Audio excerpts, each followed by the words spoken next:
Ng-Cdf has played a very critical role when it comes to the marginalized areas, Madam Speaker. We have many constituencies, many areas in the Republic of Kenya which are extremely marginalized. Recently, Madam Speaker, I went to ensure a school which has mud-walled classrooms in my constituency last week to ensure we change the face of that school. And those photos, Madam Speaker, when I posted them on my social media, many Kenyans could not believe that we have such kind of schools in some of our constituencies. Without CDF, Madam Speaker, many children who are going through CBC curriculum will not be able to enjoy an environment where they can nurture their talent as far as CBC curriculum is concerned. We not only have such kind of primary schools at the moment in our constituencies, in marginalized areas, but we need to change the face of such kind of schools. If we don't have CDF, Madam Speaker, most of our communities, most of the children of the very poor in marginalized areas will remain disadvantaged, will remain in big problems, and they will not be able to achieve what they are supposed to achieve, because these are, in most of these marginalized areas, you'll find we have very bright kids who can go even to Alphant through scholarship if they go through the training process, the schooling process in the most appropriate way. Madam Speaker, I want to rebuke the judgment which was made by the 3 judges. It's high time this House come up with the amendment of the Constitution so that we can entrench CDF in the Constitution, so that children of the very poor can also be able to enjoy the education which other kids of the rich are enjoying. It can't be. It's only in academies where we have proper running atmosphere.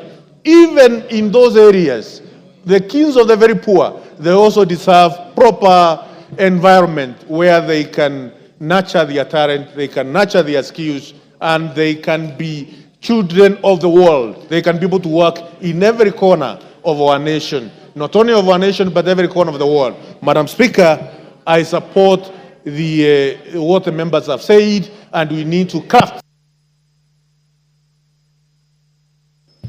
The Honorable Member for Funyula, Honorable Ounda. Thank you, Honorable Speaker, for this opportunity.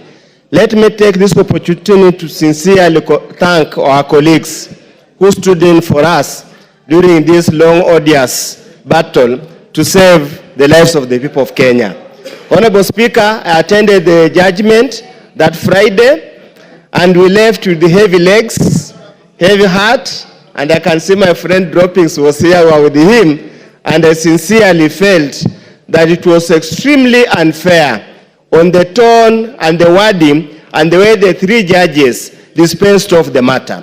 Honorable Speaker, I want to tell the people of Kenya very, very clearly. Number one, the import of the judgment was that a constituency is not a service delivery center. So it means essentially any person who votes in a constituency is simply a voting machine whose voice cannot be listened in the eyes of the judicial officers. They simply said, Honorable Speaker, they only recognize the counties. They do not recognize the constituencies. In their own words, they say that constituency is merely a center of representation, but it's not a center of service delivery. So therefore, people of Funyula constituents, for example, cannot come together and go anywhere and demand development. They'll be told by virtue of that judgment, you have no local standard, whether that's right or not, to demand any development. Honorable Speaker, I want to take the judges through history. We used to have rural district focused development. And Honorable Speaker, you saw the inequitable distribution of resources in this country. Up to now, Honorable Speaker, there are parts of this country, they have never seen piped water. There are many parts of this country, Honorable Speaker. If it wasn't for CDF, they will not even have a classroom in their constituencies. And we want to appeal to the judiciary. Do not live in ivory tower. Just come down here and realize how bad things are. Come down here and see the importance, the impact of Ng-Cdf. Compare with the 12 or so years of devolution, and let's do a comparative analysis, Honorable Speaker. It does not require anybody to do anything. You simply have to appreciate. At times, the law judicial activism must be laced with public policy, public interest, Honorable Speaker. I want to urge our colleagues, time to lament is now gone. We must save the people of Kenya from these beast bodies in wherever they are. It's time. The Honorable Member for Lamu East, Honorable Rueda Obo.